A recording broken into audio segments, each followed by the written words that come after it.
मुंबई मध्य मार्गावरील दादर रेल्वे स्थानकात सोमवारी मध्यरात्री तुतारी एक्सप्रेसमध्ये मृतदेह असलेली एक सुटकेस आढळून आली. या प्रकरणी जय चावडा आणि शिवजीत सिंग या दोघांना अटक करण्यात आली होती.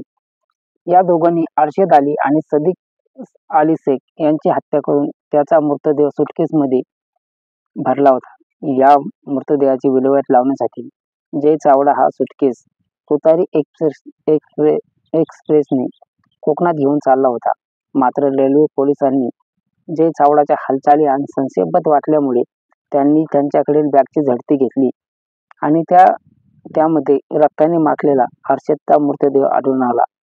मयत अर्शद अली आणि सादिक शेख, जय चावडा आणि शिवजीत सिंग हे तिघे मूकबधीर एकमेकांना मित्र होते आणि रविवारी संध्याकाळी दारू प्यायला बसले असताना शिवजीत सिंग आणि अर्शद अली सादिक शेखचे भांडण झाले. यावेळी रागाच्या भरात शिवजीतने अर्शद अली आणि सादिक शेखचा खून केला.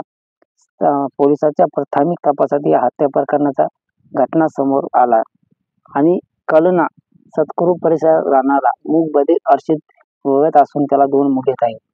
त्याची पत्नी मूकबधीर आहे. ती छोटे मोठे काम करून कुटुंबियांचा उदरनिर्वाह करायचा. पायधुनी येथील गुलालवाडी आणि परिसरात राहणाऱ्या श्रीमंत कुटुंबातील जय प्रदीप चावडा वय वर्ष 32 आणि शिवजीत सुरेंद्र सिंग यांच्यासोबत त्यांची क्रिकेट खेळताना मैत्री झाली होती. जय हा अंधारीतील एका लॅबमध्ये ॲनिमेशनचे काम करतो. त्याचे आई, भाऊ आणि कॅनडामध्ये असतात. तर शिवजीत हा बेरोजगार आहे. प्रत्येक रविवारी तिघे ज्याच्या घरी पार्टी करायचे आणि रविवारी नेहमीप्रमाणे तिघेही जयाच्या घरी जमले होते. 8च्या सुमारास दोघे दारू पिऊन आले तेव्हा अर्शद आणि शिवजीत मध्ये बाचाबाची सुरू झाली. अर्शदच्या बायकोवरून शिवजीत सोबत जे भांडण सुरू झालं होते आणि याच बाचाबाचीचे रूपांतर हाणामारीत झाले. यावेळी शिवजीतने अर्शदचे कपडे काढून त्याला हातपाय बांधले आणि त्याला मारहाण करण्यास सुरुवात केली. दारूच्या बाटल्या फोडून त्याने त्यांच्या ओरखडण्यास सुरुवात केली. जय त्यांच्या भांडणाचा व्हिडिओ मोबाईलमध्ये काढत होता. त्या दरम्यान शिवजीतने रूममधील पडलेल्या हातोडीने अर्शदच्या डोक्यात प्रहार केला. या हल्ल्यात त्यांचा मृत्यू झाला आणि त्यानंतर त्याचा मृतदेह सुटकेसमध्ये भरला. शिवजीत आहे ते दारूच्या नशेत असल्याने त्याला जयला धमकावून मृतदेहाची विल्हेवाट लावायला सांगितली.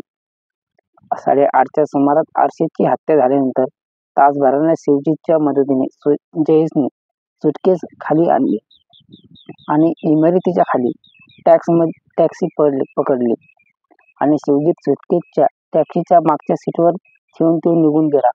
दादरच्या फ्लॅट क्रमांक 11 वर जयने या सुटकेस घेऊन तुतारी एक्सप्रेसमध्ये चढण्याचा प्रयत्न करत होता. मात्र पोलिसांच्या त्यांच्या हालचालीवर संशय आल्याने झडती घेण्यात आली असता त्यांच्याजवळून बॅगमधील मृतदेह आढळून आला आणि अर्शद आणि शिवजीत जय हे तिघे मूकबधीर होते. त्यामुळे या हत्या प्रकरणाबाबत सस्पेन्स निर्माण झाला होता. रेल्वे पोलिसांनी सुटकेसमध्ये अर्शदचा मृतदेह सापडला तेव्हा पोलिसांनी जयशी चौकशी केली आणि मात्र जय मूकबधीर असल्याने काय बोलतो हे पोलिसांना कळत नव्हते. अखेर मूकबधिराची भाषा जाणणाऱ्या व्यक्तीला बोलवून त्यांनी जयची चौकशी करण्यात आली. त्यांनी पोलिसांच्या प्रश्नांची उत्तरे दिली आणि सामाजिक प्राथमिक चौकशी दरम्यान अर्शदची हत्या नेमकी का झाली असावी याबाबत अद्याप संभ्रम आहे आणि कारण जय आणि शिवजीत यांना जबानीत तफावती आढळून आली आहे आणि या दोघांनी सुरुवातीला एका मुलीच्या प्रकरणात हत्या केल्याचे सांगितले. त्यानंतर 2 वेळी 2 लाख रुपये देणे असल्याच्या वादातून काटा काढल्याचे सांगितले. त्यामुळे हत्येमागचे नेमकं कारण काय आहे अद्याप स्पष्ट झालेले नाही. अर्शदचे हातपाय बांधून त्याला मारताना शिवजीतने ज्या एका तरुणीसह दोघांना व्हिडिओ कॉल केला होता. शिवजीतने अर्शदला नग्न करून त्याला मारहाण केली होती. त्यावेळी अर्शद जीव वाचवण्यासाठी गायाबाया करत होता. व्हिडिओ कॉलमधील व्यक्ती तिसऱ्या मूकबधीर व्यक्तीला व्हिडिओ कॉल करून मारहाणीचे लाईव्ह चित्रण दाखवत होता आणि ती तरुण देखील अर्शदला आणखी मारण्यासाठी प्रोत्साहित करीत होती. यातील व्हिडिओ कॉलमधील व्यक्ती मास्टर माइंड असून ती दुबईत असल्याचा आरोप नातेवाईकांना करण्यात येत आहे. एक व्हिडिओ कॉल रेकॉर्डिंग पोलिसांकडे आहे आणि त्या अनुषंगाने आता पोलीस पुढील तपास करत आहेत.